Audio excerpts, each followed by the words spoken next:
So hello everyone, this is your mentor Damini. आप सभी का स्वागत है हमारे अपने channel under 24/7 agri entrance and BSc exams. तो आज के सेशन में हम बात करने वाले हैं बीएससी एग्रीकल्चर स्टूडेंट्स के बारे में और स्पेसिफिकली थर्ड सेमेस्टर के स्टूडेंट्स के बारे में कि उनको इस सेमेस्टर में कौन कौन से सब्जेक्ट पढ़ने पड़ेंगे और उन सब्जेक्ट्स का क्या सिलेबस होगा। तो डिटेल हम इसके बारे में पढ़ने वाले हैं या जानने वाले हैं, नॉट पढ़ने वाले हैं बट जानने वाले हैं। ठीक है, चलो।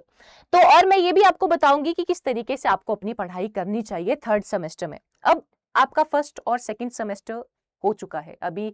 वैसे सेकंड सेमेस्टर वाले स्टूडेंट्स के पेपर ऑनगोइंग है, अभी चल ही रहे हैं पेपर। तो अभी जो ये पहला और दूसरा सेमेस्टर है, आप लोगों ने देखा होगा, आप लोगों ने मैक्सिमम फंडामेंटल कोर्सेज अब खत्म कर लिए हैं। अब आता है एप्लीकेशन वाला पार्ट कि जो फंडामेंटल हो गए हैं अब उन्हीं को आपने अप्लाई करना है, उन्हीं को आपने अप्लाई करना है। कुछ बहुत सारे बच्चों को थे कुछ कोर्सेज, जैसे अगर मैं ये बात कहूँ production technology of fruit, application के कोर्सेज ऑलरेडी आ गए हैं कि पहले सेमेस्टर में हमने हॉर्टिकल्चर पढ़ा फंडामेंटल, और इस साल फूड फ्रूट प्रोडक्शन किस तरीके से होता है वो भी हमने पढ़ लिया है।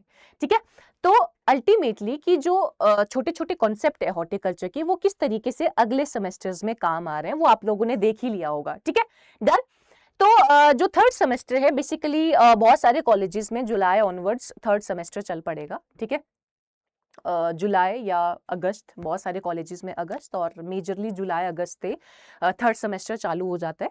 तो देखते हैं सिलेबस क्या है, कौन कौन से सब्जेक्ट आपको इस सेमेस्टर में पढ़ने पड़ेंगे। तो यहाँ पे ये जो सब्जेक्ट मैंने बताए हुए हैं, अगेन आपको भी पता है कि कहीं पे 5th डीन कमेटी का सिलेबस चलता है, कहीं पे 6th डीन कमेटी का सिलेबस चलता है, और नहीं क्या, और कहीं पे 5th का सिलेबस, कहीं पे 6th सिलेबस चलता है। बट कुछ ही सब्जेक्ट ऐसे होते हैं जो आपके कॉमन है। बाकी अगर हम बात करें कि थोड़ा बहुत वेरिएशन तो है ही। ठीक है, जैसे अगर मैं बोलूं फंडामेंटल ऑफ जेनेटिक्स बहुतों को फर्स्ट सेमेस्टर में था और बहुतों को सेकंड सेमेस्टर में भी था।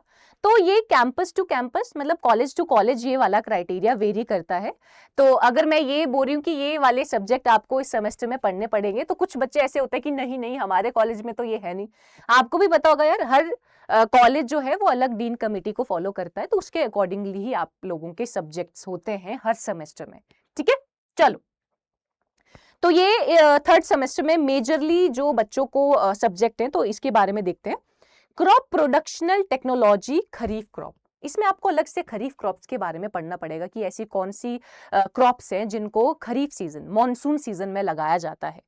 दूसरा, फंडामेंटल ऑफ प्लांट ब्रीडिंग। अब आप लोगों ने फंडामेंटल ऑफ जेनेटिक्स तो पढ़ लिया है ना, कि डीएनए क्या होता है, आरएनए क्या होता है, जीन्स क्या होता है। अब आपको ब्रीडिंग का कॉन्सेप्ट पढ़ना पड़ेगा, ब्रीडिंग के बारे में फंडामेंटल्स पढ़ने पड़ेंगे कि किस तरीके से हाइब्रिड बीज बनता है। हाइब्रिड बीजों के बारे में तो सभी ने सुना होगा।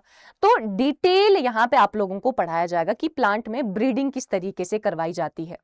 नेक्स्ट है agricultural finance and corporation. Again finance से रिलेटेड, जैसे आपने सेकंड सेमेस्टर में एग्रीकल्चर इकोनॉमिक्स पढ़ा, तो उसी से related finance and corporation. Then farm machinery and power. Farm machinery का मतलब है कि फार्म में कौन कौन सी मैकेनाइजेशन इस्तेमाल की जाती है। हम बोलते हैं ना, ट्रैक्टर का इस्तेमाल करते हैं, हैरो का इस्तेमाल करते हैं, अलग अलग चीजों का इस्तेमाल करते हैं। तो मशीनरीज के रिगार्डिंग आप इस सब्जेक्ट में पढ़ते हो। Production technology for vegetable and spices, बहुत सारे बच्चों को ये सेकंड सेमेस्टर में भी था बट कुछ को अभी थर्ड सेमेस्टर में ये कोर्स है। Environmental studies and disaster management, ये कोर्स भी बहुतों को सेकंड सेमेस्टर में और कुछ को थर्ड में है, तो ये सब्जेक्ट भी आपको पढ़ना पड़ेगा। स्टैटिस्टिकल मेथड्स, स्टैटिस्टिकल मेथड का मतलब होता है स्टैट। जैसे आप लोग अगर आगे पोस्ट ग्रेजुएशन करोगे तब आपको इसका मतलब समझ में आएगा कि स्टैट किस तरीके से हमारे एग्रीकल्चर में काम आता है। ठीक है, आगे होता है ना, रिसर्च करनी पड़ती है, डाटा बनाना पड़ता है, जो आपने रिसर्च की है उसको डाटा की फॉर्म में लिखना पड़ता है, तो उसमें कैलकुलेशंस में स्टैट की मदद पड़ती है। तो बेसिक नॉलेज आपको उसके रिगार्डिंग होना चाहिए। Live stock and poultry management, live stock and poultry में क्या आ जाएगा, गाय भैंसों के बारे में आपको पढ़ना पड़ेगा, पोल्ट्री के बारे में पढ़ना पड़ेगा। ठीक है, और एनसीसी एनएसएस जो आपका फर्स्ट सेमेस्टर से चलता आ रहा है वो आपको यहाँ पे पढ़ना पड़ेगा। ठीक है, तो ये किसी एक यूनिवर्सिटी का मैंने यहाँ पे मेंशन किया हुआ है सब्जेक्ट्स। तो अगेन मैं बोलना चाहूंगी कि भाई ये हर कॉलेज के लिए नहीं होगा, आप अपने कॉलेज का सिलेबस आप अपने एकेडमिक प्रोस्पेक्टस में देख सकते हो। मैंने बस आप लोगों को ऑन एवरेज बेसिस पे जो यूनिवर्सिटीज में सब्जेक्ट है वो मैं आपको बता रही हूँ यहाँ पे, ठीक है। और यहाँ पे जैसे मैंने और भी अलग अलग यूनिवर्सिटीज के सब्जेक्ट मेंशन किए हैं कि कौन कौन से सब्जेक्ट थर्ड सेमेस्टर में है। तो किसी यूनिवर्सिटी में ये सारे सब्जेक्ट हैं, देखो, plant pathology, entomology, seed technology, crop production, kharif crops का, vegetable and spices, environmental and disaster, life stock. आप लोग देखोगे सिमिलर ही है, ऑलमोस्ट सिमिलर ही है, एक दो सब्जेक्ट में वेरिएशन है, ठीक है। या कुछ में ये है agriculture, marketing, life stock, weed management, finance, plant breeding, soil chemistry, fertility and nutrient management, ठीक है। और कहीं पे ये सारे हैं।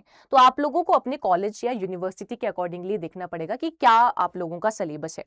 तो जो ये वाला मैंने आप लोगों को सब्जेक्ट बताए थे, तो इसी के अकॉर्डिंगली मैं आप लोगों के पास सिलेबस भी लेके आई हूँ। देखो, क्रॉप प्रोडक्शन टेक्नोलॉजी 1, खरीफ क्रॉप में आपको ये सारे टॉपिक्स पढ़ने पड़ेंगे कि खरीफ क्रॉप्स होती क्या है, राइस की खेती कैसे की जाती है, मेज की खेती कैसे की जाती है, मक्का की खेती किस तरीके से की जाती है, पल्सेस, पल्सेस का मतलब होता है दालें होती है ना, अलग अलग दाल, मूंग दाल होती है, उड़द की दाल होती है, तो उनको किस तरीके से उगाया जाता है, A to Z चीजें आप उन क्रॉप्स के बारे में यहाँ पे पढ़ने वाले हो। कि अगर मान लो मैं बोलूं, कोई किसान आपके पास आएगा कि मुझे खेती करनी है सोरगम की, बाजरे की खेती करनी है, मक्की की खेती करनी है, तो मुझे बताओ मुझे क्या करना पड़ेगा, कैसी जगह में मुझे उसको लगाना पड़ेगा। तो आपको इसके रिगार्डिंग पता होना चाहिए सब, ठीक है। चलो, अगला सब्जेक्ट हमने बोला था फंडामेंटल ऑफ प्लांट ब्रीडिंग। तो प्लांट ब्रीडिंग में ये सब्जेक्ट बहुत इंपॉर्टेंट है बेटा, ये सब्जेक्ट बहुत ज्यादा इंपॉर्टेंट है। हर एक सब्जेक्ट इंपॉर्टेंट है, बट अभी अगर पढ़ लिया ना कॉम्पिटेटिव एग्जाम में, उतना मत्था पीछी करने की कोई जरूरत नहीं होती। हर एक चीज कॉम्पिटेटिव एग्जाम में पूछी जाती है। ब्रीडिंग क्या होता है, जेनेटिक वेरिएशंस क्या हैं, सेल्फ पॉलिनेशन के क्या मैकेनिज्म्स हैं, क्रॉस पॉलिनेशन के क्या मैकेनिज्म्स हैं, डीएनए मार्कर्स क्या होते हैं, हेटेरोसिस क्या है, हाइब्रिडाइजेशन क्या है, A to Z चीजें अभी अच्छे से पढ़नी है, अभी से पढ़नी है अभी अच्छे से। मैं बीएससी वाले बच्चे, जो भी बच्चे मतलब चाहे यूट्यूब की बात करूँ चाहे पेड क्लास में जो हमारे बच्चे, मैं उनको बोलती हूँ अभी से अच्छे से पढ़ोगे ना, अभी से अच्छे से नोट्स बनाओगे ना, आगे चल के नहीं उतनी मुशक्कत करनी पड़ेगी। बट वो है कि अभी करना पड़ेगा, ठीक है। ओके, चलो। तो अगला एग्रीकल्चर फाइनेंस। इस तरीके से मैंने हर सब्जेक्ट का यहाँ पे सिलेबस मेंशन किया हुआ है कि एग्रीकल्चर फाइनेंस में आपको क्या क्या पढ़ना पड़ेगा, क्रेडिट एनालिसिस क्या होता है, केस क्या होता है, ठीक है, एग्रीकल्चर कॉर्पोरेशन क्या होता है, उसका मीनिंग क्या है, मल्टीपर्पज कॉर्पोरेटिव्स क्या होते हैं, नाफेड क्या है, एवरीथिंग। यहाँ पे बेसिकली आपको ज्यादातर जो ऑर्गेनाइजेशंस हैं उनके बारे में पता होना चाहिए। आरबीआई क्या है, नबार्ड क्या है, एडीबी क्या है, आईएमएफ क्या है। तो ये चीजें आपको एग्रीकल्चर फाइनेंस एंड कॉर्पोरेशन में पढ़ना पड़ेगा। आगे अगर बात करें एग्रीकल्चर इंफॉर्मेटिक्स भी कुछ कुछ स्टूडेंट्स को है, जिसमें आईटी के बारे में, कंप्यूटर के बारे में आपको पढ़ना है कि यार डीबीएमएस क्या होता है, डाटाबेस मैनेजमेंट सिस्टम्स क्या होते हैं, किस तरीके से वो काम करता है, डब्ल्यू क्या होता है, ठीक है। तो इस तरीके से ये सारा आपका एग्रीकल्चर इंफॉर्मेटिक्स का सिलेबस है। And then farm machinery and power, ठीक है, आईसी इंजन क्या होता है, एयर क्लीनिंग क्या होता है, ट्रैक्टर्स क्या होते हैं, अलग अलग टाइप ऑफ ट्रैक्टर्स क्या होते हैं, और भी बहुत सारे इक्विपमेंट जो फार्मिंग के काम आते हैं वो आप लोगों को यहाँ पे पढ़ने पड़ेंगे, ठीक है। चलो, and production technology for vegetable. इस कोर्स की तो मैंने प्लेलिस्ट भी यूट्यूब पे ऑलरेडी पढ़ी हुई है। तो जिन भी बच्चों का अब सेमेस्टर तो अब जुलाई में ही शुरू होगा अगला, तो इसकी तो ऑलरेडी प्लेलिस्ट मैंने बनाई हुई है, वहां से आप लोग पढ़ सकते हो, ठीक है, डन। तो यहाँ पे अगेन सब्जियों की खेती कैसे की जाती है और स्पाइसेस, मसालों की खेती किस तरीके से की जाती है वो आपको यहाँ पे बताया जाता है, ठीक है। चलो, environmental study and disaster management. Environment से रिलेटेड कि ग्लोबल वार्मिंग क्यों हो रही है, क्लाइमेट चेंज क्यों हो रहा है, अलग अलग डिजास्टर्स होती हैं, ड्रॉट हो रहा है, फ्लड हो रहा है, उनके रिगार्डिंग आपको यहाँ पे पढ़ना पड़ेगा, अलग अलग एक्ट्स के बारे में पढ़ना पड़ेगा, ठीक है। चलो, तो ये पूरा सिलेबस, बहुत ज्यादा सिलेबस है एनवायरनमेंट का अभी, क्योंकि हमने अभी सेकंड सेमेस्टर में भी पढ़ाया था ये, और कुछ को थर्ड सेमेस्टर में भी है ये, ठीक है। चलो, और स्टैट, जैसे मैंने बोला कि ये जो कुछ कैलकुलेशंस हैं वो आपके आगे रिसर्च में जाके काम आती हैं। हालांकि हमें यहाँ पे पढ़ना पड़ेगा ये किस तरीके से हर एक कैलकुलेशन की जाती है। तो यहाँ पे बहुत सारी थ्योरम के बारे में आपको पढ़ना पड़ेगा, ठीक है, प्रोबेबिलिटी क्या होता है, डिस्पर्जन कोरिलेशन क्या होता है, सारी चीजें आप लोगों को यहाँ पे पढ़नी पड़ेंगी।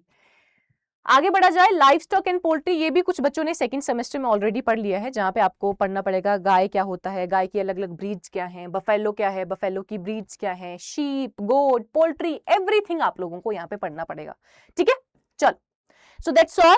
अबाउट द सेशन, जहां पे हमने जाना कि यार बीएससी थर्ड सेमेस्टर में आप लोगों को कौन कौन से सब्जेक्ट मेजरली पढ़ने पड़ेंगे और उनका सिलेबस क्या है। मैंने आप लोगों को अलग अलग यूनिवर्सिटीज के अकॉर्डिंगली आपको बताया कि यार किसी यूनिवर्सिटी में ये सब्जेक्ट है, किसी में ये है, किसी में ये है। आप लोगों को ये करना है जब भी आप लोगों का एडमिशन होगा थर्ड सेमेस्टर में, अपने यूनिवर्सिटी या कॉलेज के अकॉर्डिंगली देखना है कि कौन से सब्जेक्ट आपको थर्ड सेमेस्टर में है। और कमेंट सेक्शन में जरूर बताना है कि आपके जो कॉलेज है उसमें कौन कौन से सब्जेक्ट्स हैं या नहीं है इनमें से, ठीक है। और बहुत जल्द हम थर्ड सेमेस्टर का बैच भी लेके आने वाले हैं, और बहुत जल्द हम यूट्यूब पे भी थर्ड सेमेस्टर की क्लासेस लेके आने वाले हैं। तो बी रेडी और ऑल दी वेरी बेस्ट।